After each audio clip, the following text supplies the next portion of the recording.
दोस्तों, आज मैं आपको एक दुखद कहानी सुनाता हूँ। दोस्तों, कहानी को पूरा सुनना, आपको कहानी से कुछ प्रेरणा मिलेगी। सबसे पहले सभी दोस्तों को जय भोलेनाथ। मतलब के साथी, एक गांव में धनवान वैश्य यानी कि बनिया का पुत्र था। वह लड़का बड़ा ही साधु भक्त था। वह रोजाना साधु संतों की सेवा करता रहता था। एक दिन वह रोजाना की तरह साधु की कुटिया पर गया साधुओं की सेवा करने के लिए। उस दिन महात्मा जी ने वैसे लड़के से उपदेश करते हुए बोले कि हे बेटा, इस संसार में कोई किसी का नहीं है, सारा संसार व्यर्थ है। ये सारे नाते रिश्ते झूठे हैं। संसार में सभी का प्रेम स्वार्थमय प्रेम है। तो वैसे लड़के ने कहा, महाराज, जो आप बोल रहे हो, पर मुझे विश्वास नहीं होता।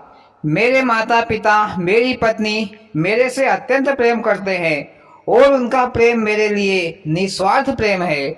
मोदी जी, वैसे लड़का अभी नादान है, ऊपरी प्रेम को सत्य समझता है। हाँ भाई, देखते हैं क्या प्रेम सच्चा है या झूठा। आगे आपको भी पता चल जाएगा। फिर महात्मा जी ने कहा कि बेटा, मैं तुम्हें प्राणायाम विद्या सिखाता हूँ।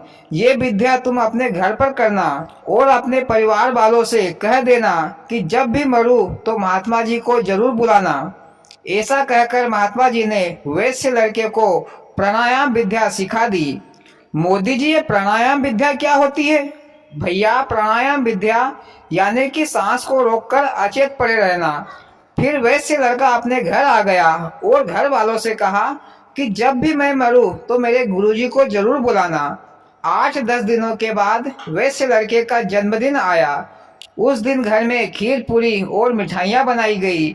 इधर वैश्य लड़के ने सोचा कि आज का दिन ठीक होगा, आज ही मैं प्राणायाम विद्या करता हूँ और देखता हूँ कि कौन मुझसे निस्वार्थ प्रेम करता है। फिर वैश्य लड़के ने अपनी सांसें रोककर अचेत हो गया। फिर कुछ देर बाद माँ ने अपने बेटे को आवाज लगाई, बेटा भोजन कर लो। परंतु बेटा ने उत्तर नहीं दिया। तो माँ बेटे को देखने के लिए उसके कमरे में गई और देखा कि बेटा तो मर गया है। तो माँ कलेजा पीट पीट कर रोने लगी और कहती जा रही थी कि हे भगवान, तुम चाहो तो मेरे प्राण ले लो, पर मेरे बेटे के प्राण वापस कर दो। माँ के रोने की आवाज सुनकर पिता और बहू भी आ गए और जोर जोर से रोने लगे और कहते जा रहे थे कि भगवान, इसकी जगह पर तुमने मेरे को क्यों नहीं उठाया? मेरे प्राण ले लेते, पर इसके प्राण वापस कर देते। इसी तरह वे तीनों जन रो रहे थे। रोते रोते बहू ने सोचा कि घर में खीर पूरी और मिठाई बनी है, रोने के चक्कर में कहीं खीर पूरी मिठाइयाँ खराब ना हो जाए। फिर बहू धीरे से उठी और रसोई घर में गई और दबा के खीर पूरी और मिठाइयाँ खाकर वापस सोने के लिए बैठ गई।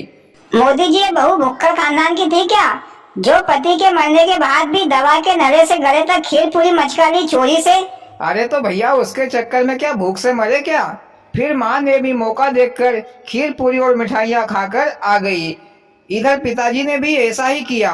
मोदी जी, सबने ऐसा ही सोचा होगा कि पता नहीं अब खाने को कब मिलेगा, इसीलिए वे सब दबा के खा पी के और रोने बैठ गए। हाँ भाई, ऐसा ही कुछ होगा। फिर कुछ देर बाद पिताजी को महात्मा जी की याद आई, तो पिताजी महात्मा जी को बुलाकर ले आए। महात्मा जी ने देखा कि सभी फूट फूट कर रो रहे हैं और कह रहे हैं कि मेरी जान ले लो, मेरी जान ले लो, पर इसकी जान वापस कर दो। फिर महात्मा जी बोले, भाई एक कटोरा जल लेकर आओ। तो पिताजी एक कटोरा जल लेकर आए। फिर महात्मा जी ने कटोरे के जल में मंत्र बोलकर राख पटक दी और सभी से बोले कि जो अपनी उम्र इसको देना चाहता है वो यह जल को पी ले। जो भी इस जल को पिएगा वह मर जाएगा और यह लड़का जीवित हो जाएगा। पहले महात्मा जी ने माँ को जल पीने के लिए कहा, तो माता जी ने कहा कि महात्मा जी, अभी मेरी उम्र ही क्या है, अभी तो मैं 2-4 बेटे और पैदा कर सकती हूँ, मुझे अपनी जान देने की इतनी जल्दी नहीं है। ऐसा ही पिताजी ने भी कहा। फिर जल भरा कटोरा महात्मा जी ने बहू को दिया, तो बहू ने कहा कि महात्मा जी, मैं क्यों अपनी जान दूं? अरे मेरे पिताजी अभी मेरी शादी इससे भी अच्छे अच्छे लड़के से करवा देंगे, वो तो मैं दिखावे के लिए रो रही हूँ। फिर जल से भरा कटोरा महात्मा जी स्वयं पी गए। मोदी जी, फिर क्या महात्मा जी मर गए क्या? नहीं भैया, जल में कुछ नहीं था, महात्मा जी तो सबकी परीक्षा ले रहे थे कि कौन जान दे सकता है, पर किसी ने भी जान नहीं दी। फिर वह लड़का उठकर बैठ गया और मन ही मन बहुत रोया। उसे बहुत दुख हुआ कि इस संसार में मेरा कोई नहीं है। और इस तरह वह लड़का समझ गया कि संसार में प्रेम सिर्फ स्वार्थ भावना से ही किया जाता है। और कहानी भैया खत्म। वाह मोदी जी, बड़ी दर्दीली कहानी सुनाई, सुनकर बड़ा आश्चर्य हुआ। और भाइयों, आपको कैसी लगी मोदी जी की कहानी? अच्छी लगी हो तो प्लीज वीडियो को लाइक और चैनल को सब्सक्राइब करें। भोलेनाथ सबके साथ।